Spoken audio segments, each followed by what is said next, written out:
Halo Sobat Top 10, kita ketemu lagi. Banyak di antara kamu yang sudah nanya di kolom komentar maupun di DM tentang soal-soal TPS di UTBK 2020 ini. Apakah soalnya akan bertambah? Apakah soalnya akan lebih sulit? Apakah soalnya akan dikombin dengan TKA? Apakah itu Soshum ataukah Saintek?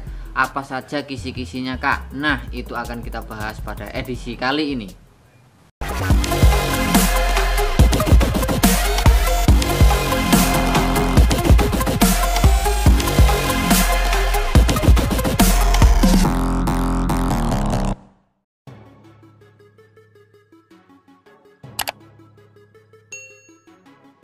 Yang pertama adalah tentang soalnya ya, apakah akan ada perubahan ataukah ditambah ataukah dikombin dan sebagainya.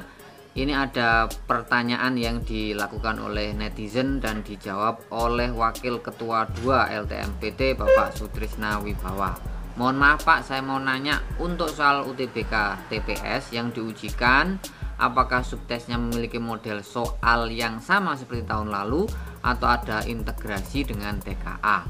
Jawab beliau singkat, padat, dan penuh dengan makna, yaitu seperti tahun lalu. Artinya soal-soalnya adalah soal-soal TPS murni sebagaimana tahun lalu. Yang kedua, apakah soalnya akan bertambah? Nah, berdasarkan pernyataan dari atau jawaban dari Bapak Sutrisna Wibawa tadi kan seperti tahun lalu, berarti bisa kita maknai bahwa soalnya nanti akan ada di kisaran 80. Nah, petunjuk lain adalah dilaksanakannya tes setiap hari sebanyak 4 sesi. Dari yang tahun sebelumnya 2019 hanya 2 sesi, untuk yang tahun ini ada 4 sesi. Jadi menurut saya sepertinya soalnya juga tidak akan bertambah, tetap berjumlah 80. Atau bisa jadi mungkin dikurangi jadi 60, artinya 15-15 per subtes. Nah, kita lihat aja nanti ya. Patokan kita adalah antara 60 sampai 80. Kita update aja informasinya bila ada perkembangan. Nah, yang ketiga adalah tentang perkiraan kisi-kisi UTBK tahun 2020 ini. Data yang akan saya sampaikan ini berasal dari berbagai wawancara, ngobrol-ngobrol dengan para orang yang saya anggap expert untuk berbicara tentang kisi-kisi UTBK. Kemudian dari berbagai sumber sekunder lagi yang menurut saya cukup qualified untuk saya sampaikan di sini. Jadi ini sifatnya adalah perkiraan, bisa kamu jadikan patokan, bisa kamu tambahi, atau bisa jadi kamu kurangi kalau ngerasa bahwa apa yang saya sampaikan kurang cocok. Namun ini sudah kita bicarakan dengan berbagai orang yang menurut saya adalah orang yang cukup qualified. Sebagai review aja ya biar kamu ingat. Jadi di soal-soal TPS itu kan subtesnya ada 4, yaitu penalaran umum, pemahaman bacaan dan menulis, pengetahuan dan pemahaman umum, serta pengetahuan kuantitatif atau penalaran kuantitatif. Kita bahas dulu yang pertama, yaitu penalaran umum. Penalaran umum itu dibagi jadi 2 jenis setidaknya. Yang pertama adalah penalaran bacaan, kemudian yang kedua adalah penalaran kuantitatif. Jadi di penalaran umum itu juga ada yang sifatnya hitung-hitungan atau matematik. Kita lihat yang penalaran umum dulu, biasanya tentang membaca teks atau tabel atau grafik. Kemudian paragraf argumentatif, memahami informasi bacaan, kemudian analisis dari tabel, grafik atau kurva yang disertakan dengan teks bacaan. Jadi di sini ada teks, ada paragraf, ada grafik, kemudian nanti akan ada muncul pertanyaan apakah disuruh menyimpulkan dan seterusnya. Kemudian untuk yang penalaran kuantitatif itu seperti operasi bilangan bulat, kemudian pecahan, perbandingan, aritmatika, persamaan linier, pola bilangan dan seterusnya ya. Jadi sifatnya lebih ke matematik atau bisa jadi ini adalah matematika dasar lah ya. Nah, yang kedua adalah pemahaman bacaan dan menulis. Ini biasanya memahami inti paragraf atau ide pokok sebuah kalimat, kemudian kesimpulan, pesan tersirat ya.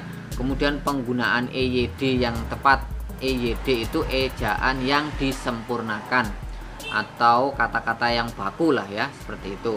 Nah, yang ketiga adalah pengetahuan pemahaman umum. Ini biasanya berisi soal tentang bahasa Indonesia dan bahasa Inggris, pengetahuan tentang idiom, kemudian anonim, sinonim, identifikasi wacana, mencari informasi dari bacaan. Ini bisa ada, bisa tidak ya. Tahun kemarin juga ada yang dapat sinonim, ada yang tidak. Jadi ini bergantung pada soal yang akan kamu kerjakan nanti. Bisa jadi berbeda dengan teman sebelahnya atau teman yang lain.